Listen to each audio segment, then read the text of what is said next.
Hi there, and welcome to Writing Theatre, where we look at various issues in the media industry. I am ALIU Marvelous, and here with me is EJAIRU. our guest for today is a veteran award-winning actor and movie producer who has been on television since the 80s. He has starred in various movies and soap operas like Ripples, Tinsel, and Fine Wine. Join us as we welcome Keppy Ekpenyong. What are you still doing here? I'm waiting for you now. Are you with me? Yeah. I don't have any money to pay you. You have already paid me now. Don't worry. I'm only taking one bottle. Yeah. This subscription I paid will soon expire. But Daddy, you don't seem happy. What can I do about it now? You made up your mind, Daddy. Can I stop you? Huh? Come and start going now before it's late and I say you shouldn't go. Come and go. Do you want transport money? See, take and go. Thank you, Daddy. No. Take care of yourself. I'll see you soon. Bye-bye. So Marvelous, thank you for having me here. How are you? I'm very well. Very nice, thank you. Good to have you.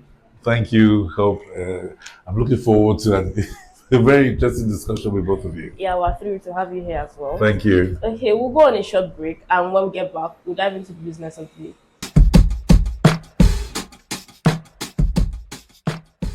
Welcome back, and without wasting much of our time, we'll go right into the business of the day. Hello, Mr. Keppy. Hi, Marvelous. Yeah. How are you? I am fine. I am well, thank you. Yeah. Okay, so you've been acting as way back. In fact, I wasn't even born since you started. No, I don't think you were born when I first started acting professionally. But you know, if you ask me when I first started, I would say I first started in primary school. Because fortunately I went to a school where drama was integrated as part of the curriculum. So that probably was my early introduction, that sustained into both my secondary and tertiary education. But professionally for me, I would think that was in 1984. That was definitely before you were born. Definitely. Yeah. So can you recollect or can you tell us the first role you played? I remember and I can never forget. I can never really forget because for me it was the most serious beginnings for me. I had earlier experiences, but I was working with a very named director. His name is Tade Ogidan, someone I think you need to speak with. So he already had a reputation that was monstrous, and there I was working with actors who had been more exposed. So in 1984, probably because of my size, because I used to be much bigger, I think. I used to be built. I earned the role of an arm robber, so I haven't forgotten the role. My first role in my life professionally that I earned money from was as an arm robber, and it was with Tade Ogidan on a production called The Boys Next Door. I think, if I remember, Segun Arinze was on that job as well. Yeah. So since you got into the profession, what challenges have you faced and how have you been able to navigate?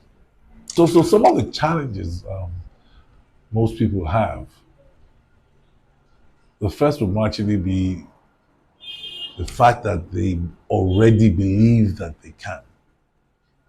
So first and foremost, that makes it a bit challenging for them to take correction, because if you think you already know, then it will be difficult for you to slide in and out of your character when you're struggling with the truth, you know. So that's the first thing you probably learn as an actor, is that you need to be able to learn to listen. And listening as a quality for an actor means you have to listen to your director, listen to your colleagues when you're on set, because you need to understand the cues.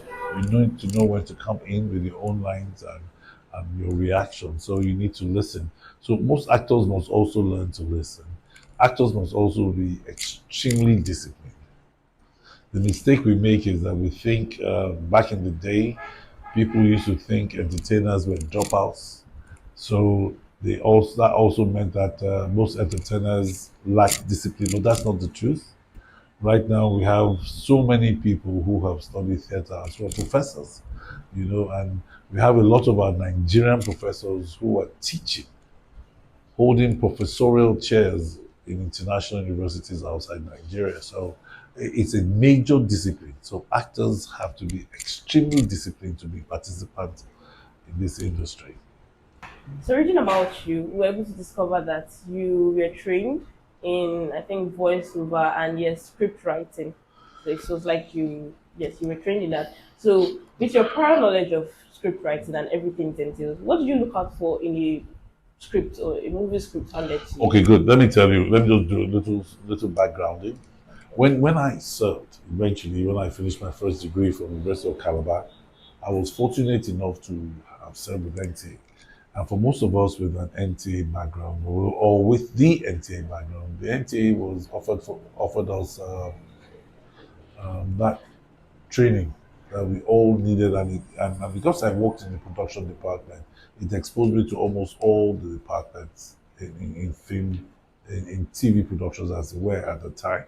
So I functioned as a production assistant, a production manager, as a producer, also as an actor, and prior to much later, I also functioned as a participant in script conferencing where stories were built, stories were told before they were written, and so on and so forth.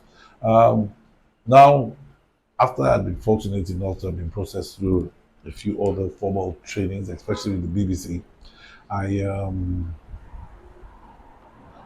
I read a script and I first of all want to understand the story. I want to understand the developmental stages of the story. I also hate stories that are predictable. I hate stories that are unstructured. One major problem we have with our script writing is that the writers do not distinguish characters from the language. So, for most of the scripts you have, you find out that the writers write flatly. So even if you have a doctor, you don't see those nuances in the conversation. You don't see the nuances of a professional because it happens. When we, as students, for instance, I'm sure the particular things you guys say amongst yourself that will identify you guys as journalists. The same thing happens with lawyers, and the same thing happens with doctors and engineers and professionals. So sometimes even your casual conversation, those terms slip in. So it means that some of our writers are not, what's the word, are too lazy to research into the character and build the characters well enough. So I look out for those, and I look forward to it, and I look forward to a good story. If I see some of the things that I think I should look out for, and I see them present, I most likely want to do the story. From your response to our question, it shows that you put in a lot of work into all of your roles and all of that, and that goes to all of your colleagues in the industry. And that brings me to my next question. Does health insurance exist in the movie industry? It's not whether or not there's health insurance. It's the working environment that we should think about first. We should think about the working environment first. Think about working hours, and it's also good to have health facilities available. So on most production sets we have right now, we have first aids. So we have first aid. So we have nurses who will take what your blood pressure is, do your sugar level. That those will indicate how healthy you are, and might the nurse might be able to advise you on what to do next, whether to take it easy or whether you should go on. But most importantly is for you to understand that every day you work on set and you punish the body every day you get older, the body is not as strong. We need to be more careful finally, yes. So it's not whether there's the health insurance. The health insurance will not help you if, for instance, you push yourself too hard. We've had examples of some of our colleagues. There are two popular cases right now. There's Mr. Ibu, who's recently had his leg amputated, and that's from diabetes. And there's Amechi Monago, who is suffering from diabetes. And the diabetes has led to kidney complications. It's also led to high blood pressure, and he suffered a stroke. So no matter the amount of health insurance you have, that won't correct that overnight. So what it is the consciousness. You need to know that you can't do so much. Because if you do so much, you might just pass it down. So it's not the health insurance. The most important thing is to take care of yourself. Um, all right, so we'll stop there for now. Okay, so I have surrendered and I have respectfully acknowledged the fact that Now what? you've been acting long before I was born. Yes. Yes. I've been asking you before you were born. Long Yeah, before I no. was even conceived in the heart of my Maybe parents. even probably before your dad met your mom. Exactly. In your opinion, what do you feel? How do you feel? Sorry. In your opinion, how do you feel that the media industry, or rather the movie industry, has evolved over the years?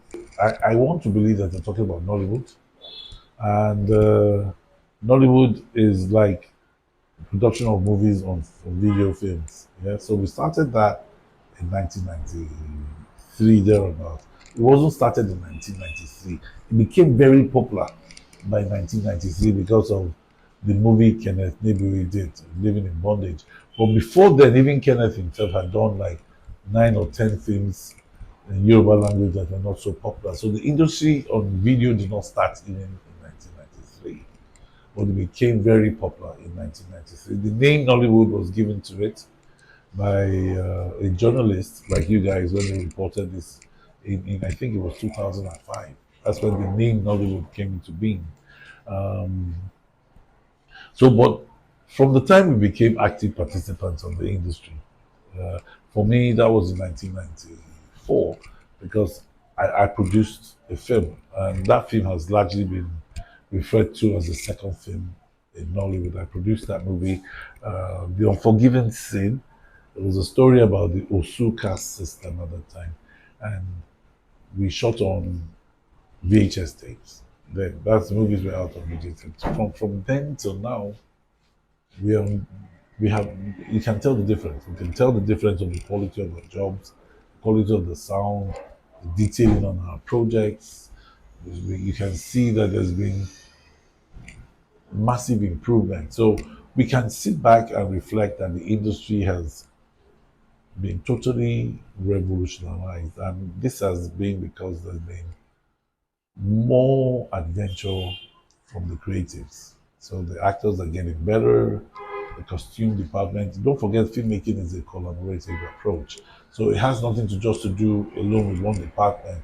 If one department lacks, it tells on the entire production quality.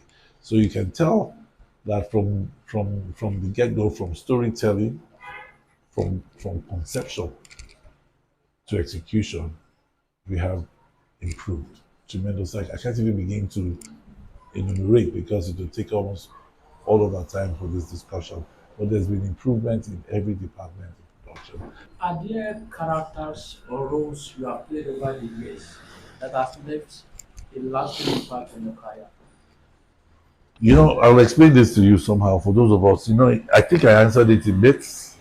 When we become characters, we have to become those characters.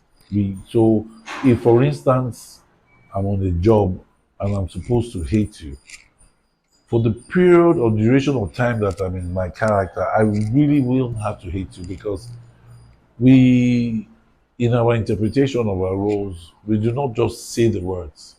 It's not just verbal for us. Our non-verbals also speak louder than even the verbals. Like for instance, if I hate you, it will reflect in the way I look at you, the way I relate with you, outside me saying I hate you.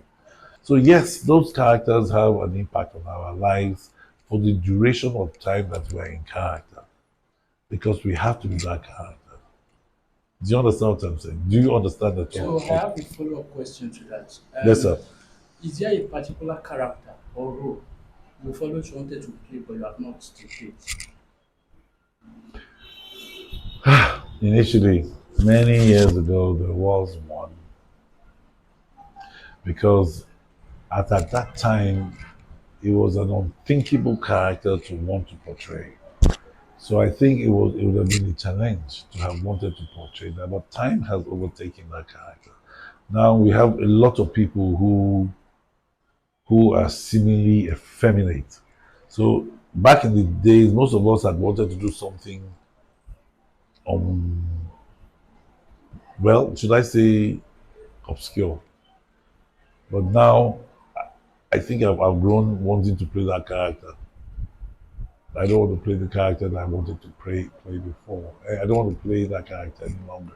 So you are not going to reveal that. I don't want to reveal the character right now, for very silly reasons. I just want to respect space, you know.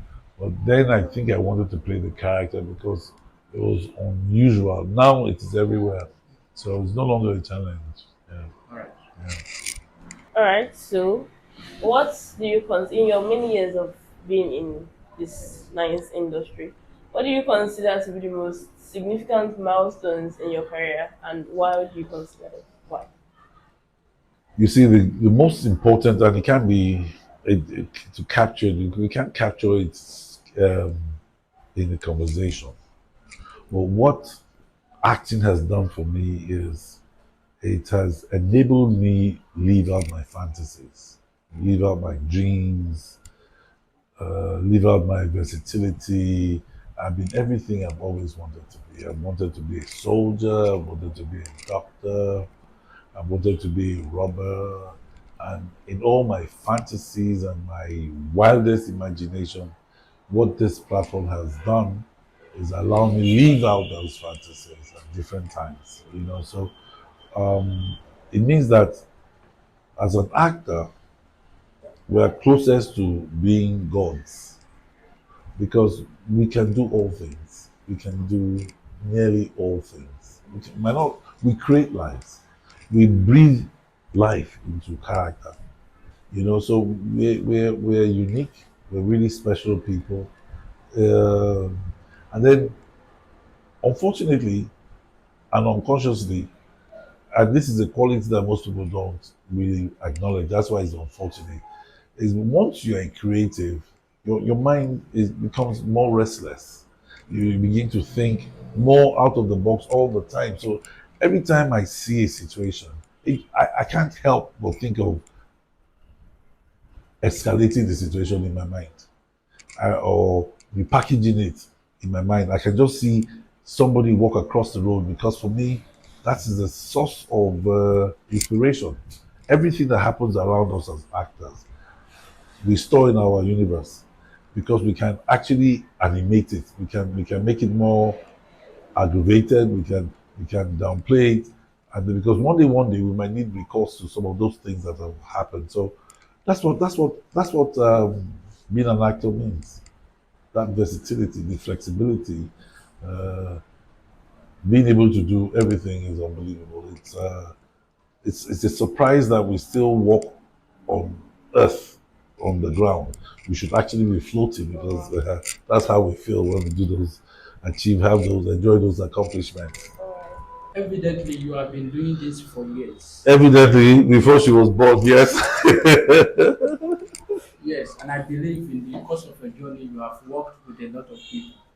So, are there particular colleagues you enjoyed working with the most?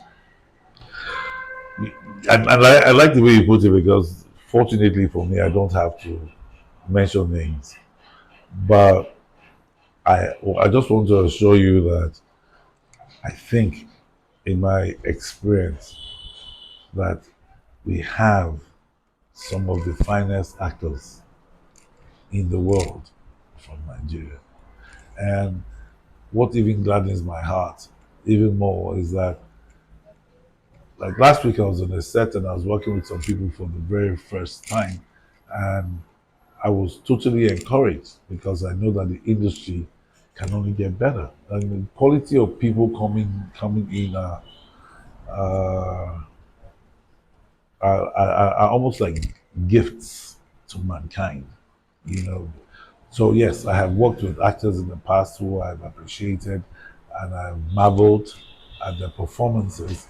But even now, I marvel more at the ease with which the younger players are coming in and are also exhibiting, should I say, supernatural abilities. Yeah. So yes, I've worked with Nigerian actors, and I think they're simply the best. because I have had um, very memorable experiences in almost every set that I've been on. There's been an investment or part of me on every job I've been part of. So I can't begin to name one in preference over another. They all appeal to me differently. Um, so yes, I've had memorable experiences. Some of those experiences I love to relive, because sometimes when we are on set and we're working, we're in a hurry to want to leave. But the day you wrap on set, from that day you begin to miss the set. You want to go back. You begin to dream your participation again on, and you begin to examine particular experiences.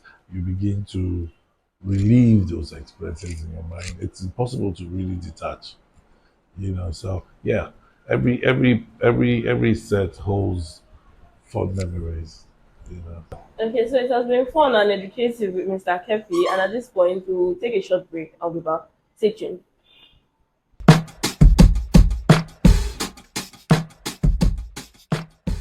Welcome back to Writing Theatre. We have been with Mr. Keppy Ekpenyong, and yes, it has been engaging and entertaining. So before we let him go, we have one last set of questions for him.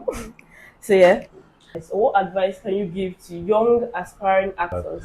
I'll try in a nutshell and in one major sentence. I'll try and explain what it is.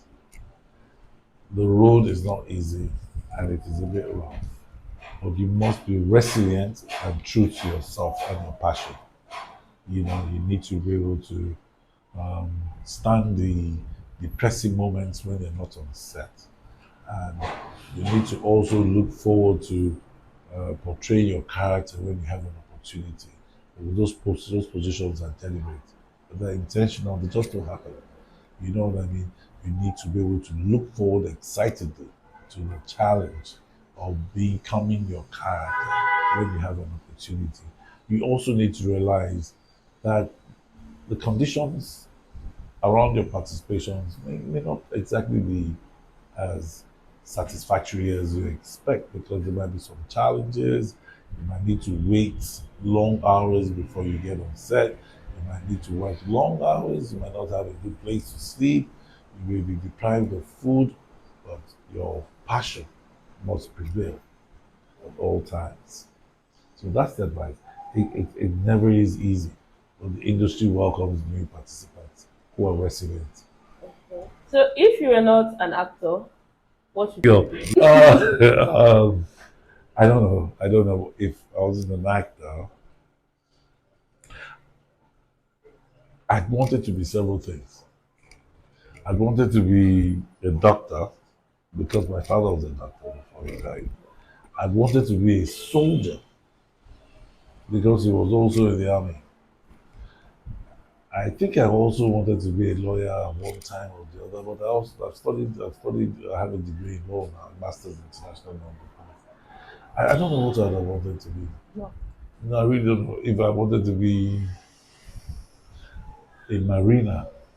I know that whatever it is that I would have wanted to be must have plenty of adventure in it.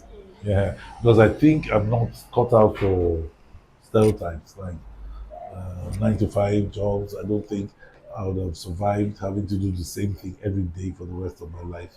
Yeah, I think whatever it is, I would have been looking forward to a variation or variety. I don't know what it is exactly. Yeah. Which do you think is most significant for an actor to be successful in the industry? Significant. Do you think it's the passion or some sort of training and all of that? No, one leads into another. Okay. You have a passion, and for you to build on your passion, you need to build your capacity.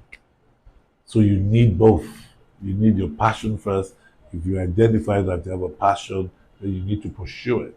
So you build, and then you build other qualities that will help you stay and survive. It's like a survival series. because every other person you see on the street is a natural actor, and at the end of the day, they all feel they should be in front of the camera, and then you have the older ones who are trained to be in front of the camera, and you're in competition with those ones as well. So becoming an actor in Nigeria is the most challenging of fates presently, because everybody on the street, everybody wants to become an actor. Everybody feels they have an opinion, you know.